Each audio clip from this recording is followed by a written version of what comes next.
my top 9 tips to reverse insulin resistance. So tip number 1 is fix your leptin resistance. Now, if you don't know what leptin resistance is, it's something that I share in other videos. It has to do with an increase in body weight that signals your leptin to increase your highly sensitive CRP, which does not cross the blood-brain barrier. So now what happens is that we get a resistance, and the brain is no longer reading the fact that we have an abundance of enough food and stored food energy in the form of body fat. And because of that resistance, then we crave more and more food. So in that tips video on how to fix your leptin resistance, this then will help with the insulin resistance as well, because it's usually the leptin resistance that happens before you get the insulin resistance. Some of those tips include using cold therapy, don't eat at least 3 hours before bed, look at the sunrise every morning. So for more of those tips, check out that other video. Tip number 2 for insulin resistance is to eat just 2 to 3 meals per day. Do not snack between meals. Our proper hormonal functioning and secretion in terms of getting hungry and then being satisfied after a meal is really important to allow for that space of time between meals without increasing our blood glucose levels. So do your best not to eat between meals, no snacking, and eating 2 to 3 meals per day is probably ideal. So this is where intermittent fasting for a lot of people is very beneficial for their blood sugar levels.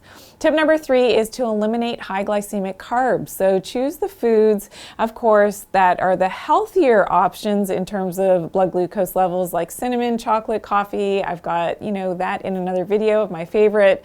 I've got all of those in another video to help to balance your blood glucose levels, but of course, not choosing those high glycemic carbs like the processed, refined sugars and all of those treats and those things that are so delicious, but at the same time are very compromising to your blood sugar levels. Tip number 4 is to avoid highly processed polyunsaturated fatty acids. So you want to encourage more healthy fats in your diet, things like olive oil, and really decreasing those PUFAs, so the highly refined canola oil, vegetable oils, grapeseed oil.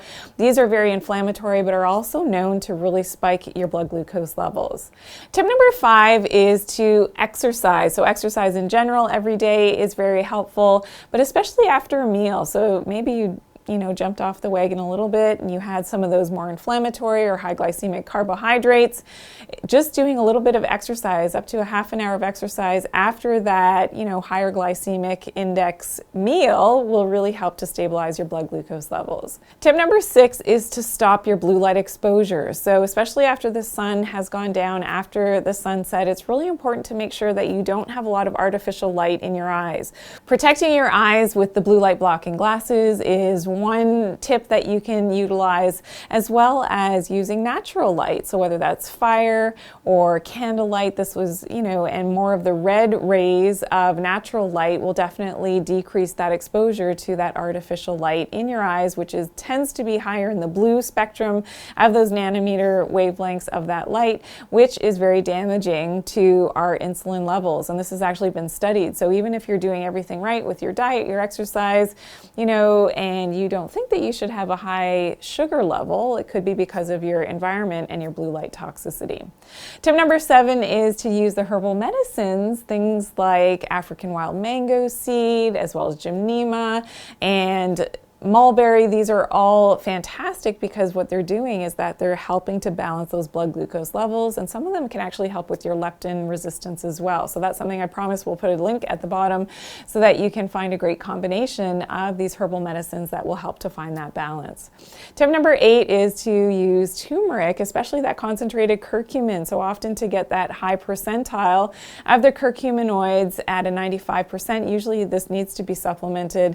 And again, looking for a whole food turmeric supplement that helps with the absorption and maybe doesn't always contain pepper, so there's other ways of taking that. Again, we'll share links at the bottom of this video, but a great way to ensure those healthy blood sugar levels as well. It's a great anti-inflammatory, great for brain health, and I've got other videos all about the benefits of turmeric and curcumin, so check those out as well. And tip number 9 is to make that mind-body connection. So when we're talking about high blood glucose levels, yes, moderation is always always the key. So whether that's dietary choices, especially with our stress levels. So making sure that we maintain some form of balance in terms of our stress and having active ways of dealing with our stress. So whether that's exercise, meditation, these will go a long way at finding that balance for even your cravings in your diet. A lot of people go towards the wrong foods, those high glycemic foods and those, polyunsaturated fats when they're stressed out. So if this is you, I'd love to hear from you. Please drop it in the comment section below. But there's definitely ways, to limit your stress and to deal with it. Check out my other videos, my binaural beats. So a lot of meditative videos that I have here on my YouTube channel that I'm sure you'll find benefit from, especially if you have chronic stress. So today I talked all about my tips on balancing your blood sugar levels and helping with insulin resistance. I hope that this helps you. I'd love to hear from you. If you do have a question or comment, drop it in the comment section below, as well as sharing this video is truly appreciated. I love your thumbs up as well. And if you're new to my channel, please subscribe and turn on those post notifications by clicking the bell. Everyone has a calling in life, and mine is to empower you to live a healthy lifestyle and, of course, to do it naturally. Thanks for watching.